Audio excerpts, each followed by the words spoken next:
Nesse vídeo vamos falar sobre a ideia sobre o conceito de estrutura, que está presente no estruturalismo.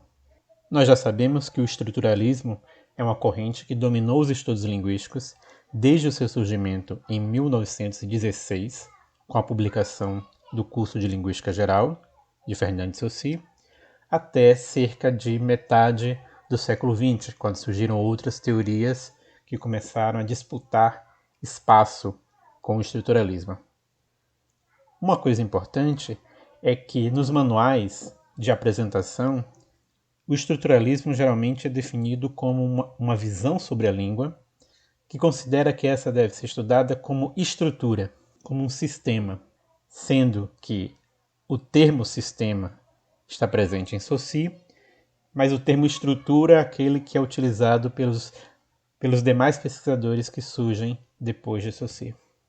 Mas essa definição de estruturalismo como analisar a língua como uma estrutura já nos traz um primeiro problema, porque ela cria a falsa impressão de que a ideia de estrutura linguística surgiu apenas no século XX, de que ninguém antes, ao longo dos séculos anteriores, tinha imaginado ou concebido que havia estrutura dentro da língua. O linguista Oswald Ducrot, inclusive, aponta isso, que a originalidade do estruturalismo não é em si a ideia de estrutura, mas é muito mais uma mudança nesse conceito. É uma nova concepção da ideia de estrutura que surge a partir do estruturalismo. Em outras épocas, como na Grécia Antiga, ao longo de toda a Idade Média e no Iluminismo, já havia a visão de que há elementos estruturais e elementos sistemáticos nas línguas. Se pensarmos bem, isso está por trás de muito do que é feito nos estudos gramaticais desde a antiguidade. Então, a identificação e a descrição dos paradigmas morfológicos pressupõe uma ideia de estrutura, uma ideia de elementos sistemáticos. A classificação das partes do discurso, a identificação das classes de palavras, também pressupõe isso.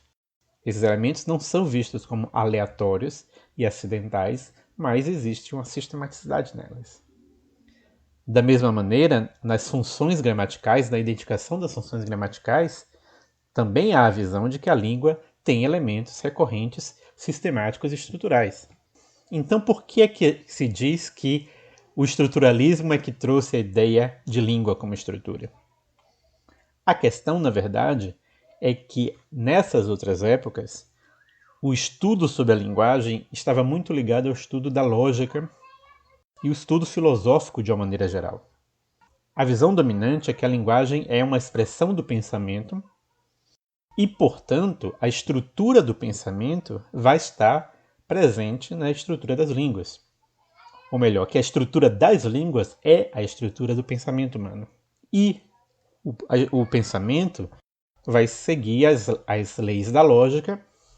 Aqui está submetida também à realidade. Então, tanto a realidade extralinguística, quanto o pensamento, quanto a linguagem, são dominadas pelas possibilidades da lógica, pelas leis da lógica.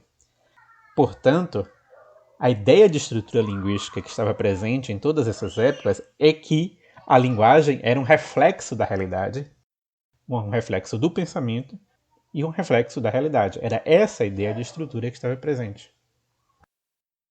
Um bom exemplo disso é como é feita a classificação das partes do discurso. Nós podemos pegar o exemplo mais específico dos substantivos e dos adjetivos. A ideia que está por trás da classificação é fruto da própria classificação filosófica dos elementos que existem na realidade. Então, entre os vários elementos que existem na realidade, existem as substâncias, os seres, e existem também as qualidades dos seres, sendo que esses dois tipos de elementos do mundo têm propriedades distintas. O que a linguagem faz é refletir essas mesmas duas categorias da realidade na sua estrutura. Então, os seres são expressos a partir dos substantivos e as qualidades são expressas a partir dos adjetivos. Essa é, literalmente, uma classificação da estrutura da realidade que é vista como se refletindo na estrutura linguística. Portanto, a novidade no estruturalismo não é a ideia de que existe estrutura, que existe algo sistemático nas línguas, mas é sim a ideia de que a estrutura das línguas ela existe, mas não é determinada por coisas alheias à própria língua.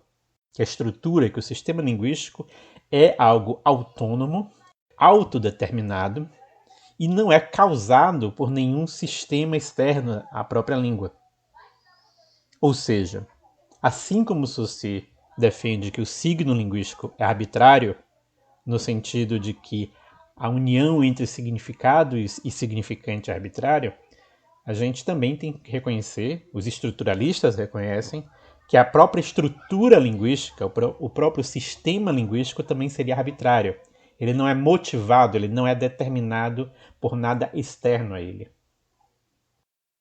Mais do que isso, na visão saussuriana, na visão estruturalista, essa estrutura linguística, esse sistema linguístico é tão importante que ele não é visto como mera soma de todos os elementos que há na língua. A estrutura, o sistema, é mais do que apenas a soma dos seus elementos. No próprio elemento linguístico, nos próprios elementos linguísticos, há uma marca do elemento estrutural. Há uma marca daquilo que é o sistema. Em outras palavras, é como se o sistema tivesse mais realidade do que os próprios elementos, porque os elementos são determinados por essa estrutura. Um bom exemplo disso é a distinção de fonética e fonologia e o procedimento para identificar quais são os fonemas da língua, os fonemas de uma língua. Nós já sabemos que os fonemas não são apenas os sons que acontecem na fala. Os fonemas eles não têm realidade isolada em si mesmos, eles não são elementos materiais particulares. A existência deles depende inteiramente do sistema de oposições que existe dentro da língua. Então, um determinado som ele pode ser um fonema ou não, a depender não das propriedades dele mesmo, mas de como o sistema linguístico está configurado. Então, por exemplo, para um linguista, para um fonólogo descobrir se um determinado som é ou não um fonema na língua, ele precisa descobrir se existe alguma distinção que aquela língua utiliza, da qual este som é apenas um exemplo. Então, por exemplo, essa língua faz distinção entre consoantes surdas e sonoras? Sim ou não? Essa língua faz distinção entre vogais arredondadas e não arredondadas? Essa língua faz distinção entre vogais longas e breves? As respostas para essas perguntas vão ser diferentes de língua para língua. Logo, o conjunto de fonemas também vai ser diferente de língua para língua. Em português, por exemplo, um A longo, um A prolongado, como em Saara, é apenas a repetição do mesmo fonema, do mesmo item, do mesmo elemento A. Só que em latim, por exemplo, um A alongado, como em rosa, não é apenas a repetição do mesmo fonema, mas é um fonema diferente, é uma vogal diferente da vogal breve, porque o latim faz distinção entre vogais longas e vogais breves. O latim distingue palavras e distingue elementos a partir disso aí, enquanto o português não. Voltando para aquele nosso exemplo dos substantivos e dos adjetivos, e das classes de palavras como um todo, a partir do estruturalismo, a definição desses elementos não vai ser mais a partir de que tipo de coisas fora da linguagem eles referenciam, eles expressam. As classes vão ser agora definidas e delimitadas por características que sejam linguísticas, por características internas à própria língua. Substantivos e adjetivos, por exemplo, podem ser identificados por propriedades como qual a distribuição deles. O substantivo vai ter um tipo de distribuição na sentença, ele vai poder ocupar certas posições na sentença e o adjetivo vai poder ocupar outras posições na sentença. a forma desses elementos, ou a flexão. Então, há línguas em que apenas o substantivo tem flexão, o adjetivo não tem. Há línguas em que os substantivos têm algumas flexões e o adjetivo tem menos flexões, por exemplo. Então, são características internas à língua, são características que dizem respeito a como esses elementos se relacionam com outros elementos dentro do sistema. Qual o lugar, qual a posição que eles ocupam dentro do sistema.